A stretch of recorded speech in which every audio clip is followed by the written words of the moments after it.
In this short we are going to learn Diderot effect. इस effect को Denis Diderot, जो कि एक फ्रेंच फिलोसोफर थे और साथ ही साथ इन्होंने दुनिया की पहली मॉडर्न इंसाइक्लोपीडिया भी लिखी थी, उन्होंने इस इफेक्ट को दिया है। 1759 में वो इस इंसाइक्लोपीडिया के काम को कंप्लीट कर चुके थे, लेकिन इनके काम को अभी तक रिकग्निशन नहीं मिला था, तो इनकी जो फाइनेंशियल कंडीशन थी वो ठीक नहीं थी। 1766 में जैसे ही इनका काम रशिया की एक एम्प्रेस कैथरीन के पास पहुंचता है, तो वो इनके काम को अप्रिशिएट करती हैं और इनको फाइनेंशियल हेल्प भी करती हैं 66 में। 1769 में ये एक ऐसे लिखते हैं। इस ऐसे का नाम है regrets on parting with my old dressing gown, यानी पुराने ड्रेसिंग गाउन को छोड़कर मैं पछता रहा हूँ। इस ऐसे के अंदर ही ये डाइड्रोट इफेक्ट के बारे में हमें बताते हैं।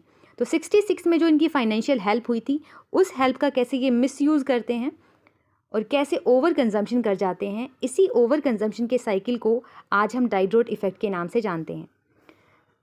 ये नया कोट खरीदते हैं। अब इस नए कोट को खरीदने के बाद इनको अपनी सारी चीज़ें जो ये पहले ऑन करते थे, इनको पुरानी लगने लगती हैं।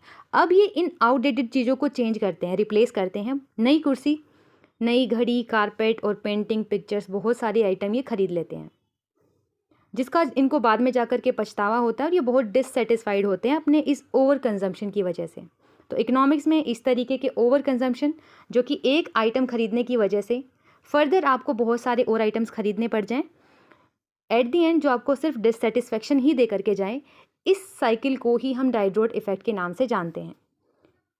जैसे जब आप जिम की मेंबरशिप लेते हो, तो आपको लगता है कि भाई यहाँ के एनवायरनमेंट से अपने स्टैंडर्ड को मैच करने के लिए हमें बहुत सारे कम्प्लीमेंट मेरे पास होने चाहिए।